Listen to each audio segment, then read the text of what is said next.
Fala Macharal, sejam muito bem-vindos a mais um episódio de Masculinidade segundo o Rei Davi. E hoje é um dia muito especial, a gente está trazendo aqui o presbítero Marcelo, nosso grande amigo, mestre e líder, e a gente vai estar tratando sobre uma questão muito importante aqui, que é a amizade masculina. A gente está chegando no capítulo onde Davi, já venceu Golias, já passou por uma série de fases, só que nesse momento que a gente vai chegar aqui narrando a história desse homem de Deus, ele está sendo perseguido pelo rei Saul, só que ele encontra no filho do rei Saul uma grande amizade, uma grande cumplicidade. E esse homem é Jonatas. E a palavra do Senhor trata em 3 capítulos muito importantes a respeito da amizade desses homens. E a gente vai falar aqui sobre a importância da masculinidade, a importância da amizade masculina na masculinidade. Às vezes a gente encontra algumas barreiras, algumas coisas. É importante saber que a palavra de Deus ela fala muito a esse respeito. E nós vamos tratar aqui junto com o nosso mestre Marcelo a respeito desse assunto tão bacana e tão edificante para nós. Marcelo, seja muito bem-vindo, obrigado por abrir a porta da sua casa, inclusive a gente está aqui na varanda do Marcelo, não sei se você vai conseguir ver daí, mas tem uma vista maravilhosa aqui atrás, e a Marcelo abriu as portas da sua casa para nos receber, e a gente está aqui para explorar esse assunto. Obrigado, Marcelo, aí. Amém, glória a Deus, para mim é uma honra. Olá a todos aí, o Macharal, né? Esse canal maravilhoso aí que a gente tem acompanhado, e que o Senhor Deus nos ilumine e nos revelando algo mais sobre a amizade, que a gente já sabe, que a gente tem vivido e que Ele tem para nós aí no futuro tão importante esse assunto. Joia, beleza. E Marcelo, tem alguns pontos que eu queria trazer a respeito da amizade masculina, falando-se de Davi, porque tem algo muito peculiar com relação a essa amizade de Davi e Jonatas. Jonatas era filho do homem que queria matar Davi. Então a gente tem uma pessoa que não se rendeu, à ganância do seu pai, ao olhar sanguinário do seu pai, Saul ali endemoniado, cheio de tribulações, querendo matar Davi. E você vê o seu filho se opondo a essa questão, escondendo Davi, sendo cúmplice ali para que Davi resistisse e que guardasse a sua vida. A gente vê isso e é maravilhoso como a Bíblia conta essa história. Uma amizade masculina pode chegar a esse ponto, Marcelo, é impressionante realmente esse nível de amizade de Jonatas e Davi. É interessante como se revela um atributo de Deus, né? Num período da vida tão importante do Davi, onde ele está começando, na verdade, ali, o seu ministério de rei, de reinado, e Deus coloca Jonatas na vida de Davi com essas características, sendo o filho do rei, um jovem já da corte e também destinado a ser o herdeiro do rei, Mas esse valor de amizade tão profundo, tão intenso entre os dois, que acaba se revelando uma ferramenta de Deus na vida de Davi.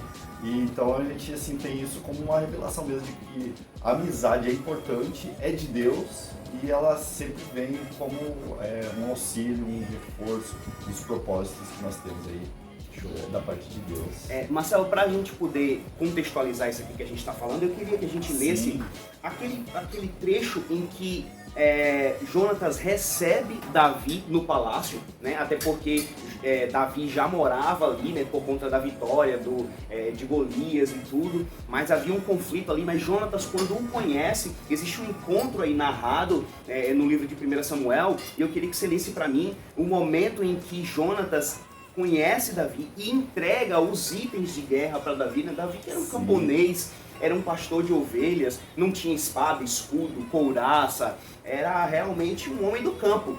Mas Jonatas o recebe e entrega tudo que tem, a arma ali, Davi, enfim. Lê aí pra gente e vamos contextualizar nosso capítulo 18 de 1 Samuel, já no versículo 1. Depois dessa conversa de Davi com Saul, surgiu tão grande amizade entre Jonatas e Davi, que Jonatas tornou-se o melhor amigo de Davi. Daquele dia em diante, Saul manteve Davi consigo e não o deixou voltar para a casa de seu pai. E Jonatas fez um acordo de amizade com Davi, pois se tornara o seu melhor amigo. Jonatas tirou o manto que estava vestindo e o deu a Davi como sua túnica e até sua espada, seu arco e seu cinturão. Uau. Objetos de muito valor. Uau, show de bola. Então, Davi não tinha nada, era um camponês, tinha uma funda, né, um saquinho de pedras, alguma coisa assim, como a gente pode ver muito bem narrado no capítulo que ele vence o gigante Golias, mas Jonatas diz, olha, agora, a partir de agora, tudo que é meu é teu. Deixa eu te ajudar aqui a você se adaptar a esse ambiente, né, digamos assim. E um guerreiro entregar a sua espada, né? A gente talvez não tenha noção no nosso mundo moderno o que isso significa, né, Marcelo? Mas voltando um pouquinho no contexto, essas ferramentas que Jonatas entregou a Davi, né? O que é que você me diz com relação ao nível dessa aliança? Né? O que é que Jonatas prometia ali a Davi, né, entregando tudo isso? Que simbolismo é esse? E que nível, né, podia se esperar de uma amizade como essa? Eu fico realmente pensando assim, aqui nós compararíamos hoje, né? Seria como, de repente, eu te dar a minha arma pessoal, meu carro, ou até a chave da minha casa, né? O acesso ao que eu tenho no palácio do meu pai. Ah, legal, legal. Então, assim, realmente é uma entrega completa. Show. De amizade, de confiança, né? De intimidade entre os dois. Show de bola.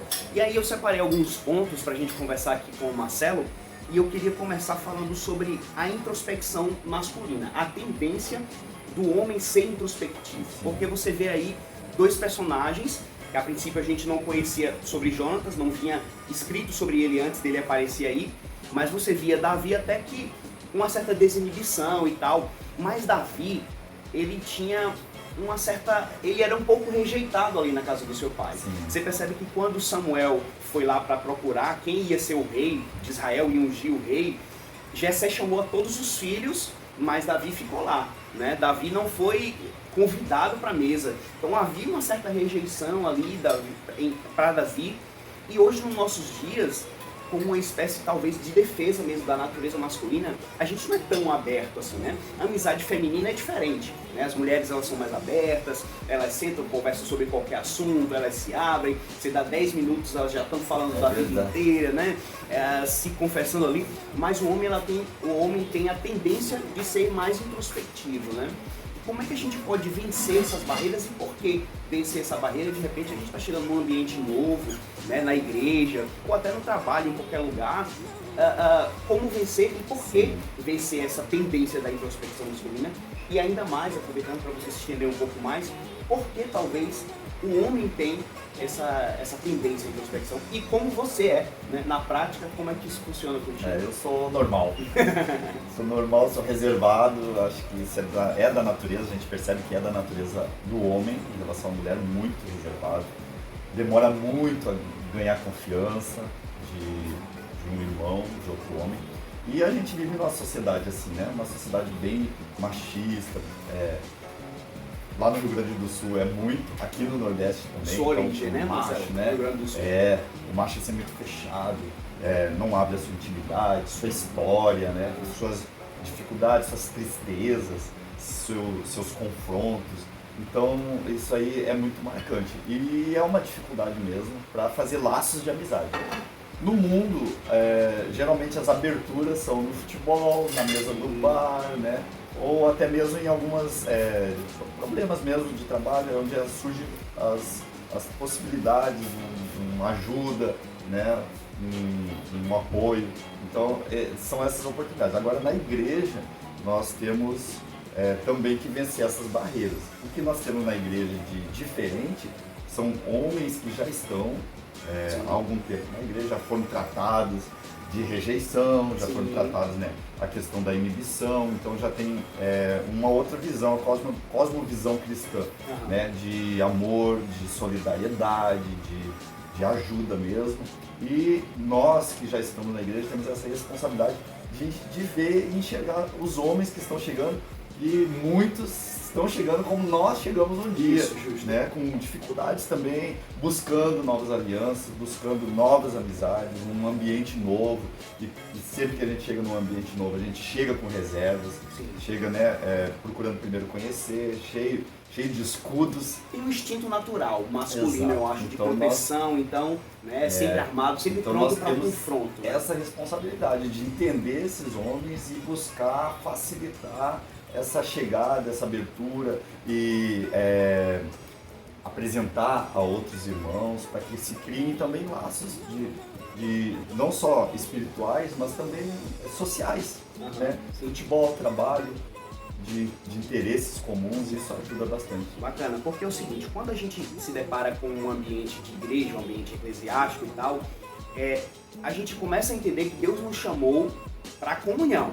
Né? Você vê ali que a palavra de Deus já nos revela que não é bom que um homem ande só. Né? É bom dois, porque se um cair o outro levanta, né? O cordão de 3 dobras não se arrebenta com facilidade, né? Se um tiver dormindo sozinho, como se aquentará? Mas se tiver dois, um aquentará o outro, etc.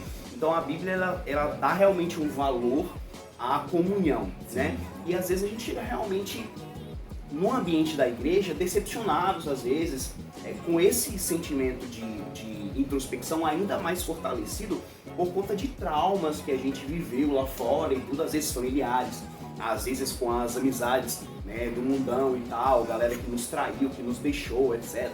Né? E como é que a gente consegue penetrar nessas vidas, Marcelo? Como é que a gente consegue entrar nessas vidas e mostrar para elas, à luz do Evangelho, a necessidade e a importância da gente criar laços e vínculos, mesmo, aí eu já vou entrando em outro assunto, sendo homens e homens, né? No mundão tem um pouco de preconceito com relação à amizade entre homens e homens, né? Existe um certo limite, né, com relação à intimidade entre homem e homem. Homem diz te amo para homem, Marcelo. Como é que a gente vence essa barreira? Quais são as características que existem na amizade que acontece dentro da igreja, no ambiente eclesiástico, que lá no mundo o pessoal não está muito acostumado? Sim, amo. Eu te amo, meu irmão. A gente diz sim, diz. Não é obrigatório, viu, homem? Você que está chegando agora, fique tranquilo. Ninguém vai te obrigar a dizer eu te amo para o teu amigo cristão, né? Mas a gente diz naturalmente, quando vai crescendo, amadurecendo, crescendo com o Espírito de Deus, né? Que eu creio assim, o fundamento da amizade cristã é o Espírito Santo de Deus. Então, quanto mais a gente amadurece, cresce nessa comunhão com o Espírito, mas a gente vai também crescendo em intimidade com os outros irmãos que estão subindo também de nível, né? Nesse conhecimento de Deus.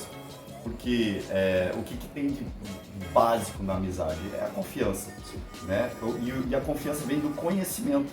Então, quanto mais a gente se conhece, mais a gente tem a possibilidade de confiar um no outro, ou não, né? Ou não. Ou Exato, não. Mas a amizade mesmo, firme, sólida, concreta, ela passa por essas fases aí de conhecimento e de confiança. Então, é fundamental que nós, como homens cristãos, sejamos transparentes e nos façamos conhecer pelos homens que estão chegando. Então, esse conhecimento das pessoas verem que nós somos frágeis, nós somos limitados, que nós não sabemos tudo, que nós também pecamos, tropeçamos, né? Então, nós vamos sendo transparentes, somos conhecidos, e aí a possibilidade de confiança dos homens que estão chegando. E isso torna um ambiente favorável à amizade, né? Jesus, quando chega para fazer aliança com seus discípulos, ele chega conhecendo a natureza humana, a essência. Ele tinha Jesus cheio do Espírito Santo, como diz a palavra, então ele penetrava fundo no coração de Pedro, de João, de Tiago. E os homens, então, conhecidos, conhecendo Jesus transparente, eles fazem essa aliança, né, de amizade que dura para a eternidade. Então, assim, a amizade, a transparência, o conhecimento é fundamental. Você falou aí de Jesus, e aí é um lance muito legal, porque é o seguinte, Jesus tinha amigos, né? Porque é o seguinte, a gente entende que Jesus é o Cristo, o Filho de Deus, né? Todo-poderoso, 100% homem, 100% Deus e tal, mas Jesus tinha amigos. Qual era a necessidade de Jesus ter amigos, né? A gente vê ali 12 discípulos, mas tem uns lances em que Jesus os chama de amigos, né? E momentos, inclusive, né? Getsemane é um exemplo, né? Em que Jesus realmente disse, olha, eu preciso de você aqui, por perto e tal. Jesus tinha amigos, e por que, Marcelo? Porque é um atributo de Deus, é fundamental, né? Não se vive sozinho, existem missões, propósitos na nossa vida que nós precisamos de amigos. Então Jesus chama ali Pedro, João e Tiago do Getsemane, um dos momentos mais difíceis do seu ministério, mais desafiantes, e ele então chama esses três homens mais chegados para perto dele. Ele, inclusive, antes disso, ele faz uma revelação, né? De que o Senhor, ele tem servos, e daquele momento em diante, Jesus já não os considera mais servos, porque o servo não sabe o que o seu Senhor faz, mas ele chama de amigos, porque amigos compartilham, então, propósitos, né? Momentos de intimidade, momentos de necessidade. Então, eu acredito, eu vejo isso na palavra, e a amizade, então, se faz necessária, e Jesus nos mostra isso, nesse momento tão importante. Show de bola. Marcelo, é um assunto polêmico que sempre enrola quando a gente conversa sobre amizade, e que não dava para deixar de tocar no assunto, é a amizade entre homem e mulher. Sim. A gente está falando aqui de amizade masculina e tal, mas se tratando de amizade, né? Existe amizade entre homem e mulher? Como é que funciona, inclusive no ambiente eclesiástico, ou como a gente deve se comportar lá fora, nas nossas relações com o sexo oposto, né? Com as mulheres e etc. Como funciona isso que a gente está conversando aqui quando se trata entre homem e mulher? Existe amizade? Existe. Mas eu creio assim que em níveis diversos, né? Talvez o nível mais íntimo de amizade entre homem e mulher seja dentro do casamento. Sim. Então o homem deve ter como sua melhor amiga a esposa, e a mulher deve ter como seu melhor amigo o esposo, né? De compartilhar, de sofrer junto, de ir junto, de viver junto. Então, mas agora entre homens e mulheres de forma diversa é possível, mas a gente não aconselha, porque um vínculo de amizade muito intenso pode levar a se confundir sentimentos, né? E a se prejudicar propósitos, até propósitos sentimentais mesmo, de constituir laços afetivos mais profundos, formar família, casamento, né? Então a gente não aconselha que os homens procurem nos irmãos a amizade que precisa, que é necessária, que é bíblico, e as mulheres procurem entre as mulheres as suas amizades também. Agora, a amizade entre homem e mulher, ela deve nascer já com um propósito de crescer afetivamente até o casamento e até constituir família, né?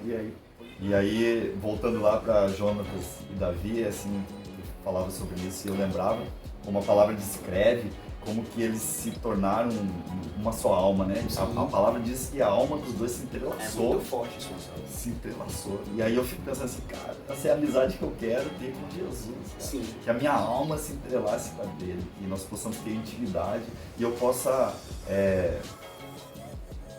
ter da parte de Deus esse entendimento assim, de que amizade é essa que ele quer e que quão profundo é isso. Né? E aí isso é o que eu posso dar de melhor para os irmãos que estão chegando, os homens que estão chegando, o macharal que está chegando, né? Entender isso, que Deus tem uma amizade profunda conosco. Uau, show de bola, porque a amizade é interessante como Deus primeiro se manifesta em figura masculina através de Jesus, né? E isso facilita um pouco o nosso entendimento com relação à amizade, porque se Jesus propôs uma amizade aos seus discípulos, ele tinha 12, ele tinha 3 mais chegados, né, nos momentos de angústias ali.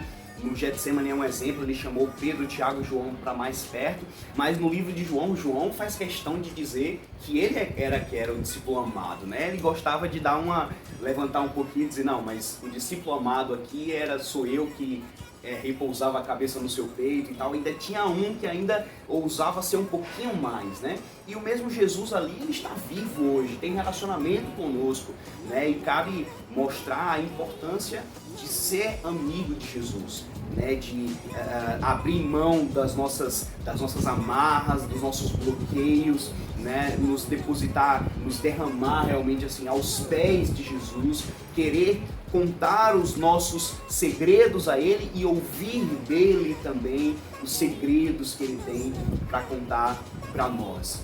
Então, Marcelo, finalizando aqui, a gente vê como foi forte a amizade de Jonatas e Davi. São 3 capítulos de 1 Samuel dedicadas à narrativa desses 2 homens, né? Enquanto Saul perseguia a Davi, Davi se escondendo nas cavernas, na casa das pessoas, em aldeias, e Jonatas fazendo ali essa ponte, dizendo, olha, calma, eu vou ver como é que estão as coisas lá em casa, né? E aí fazia essa ponte, dizia, ó, se esconde pra lá, foge pra cá, sendo cúmplice realmente para salvar a vida de Davi.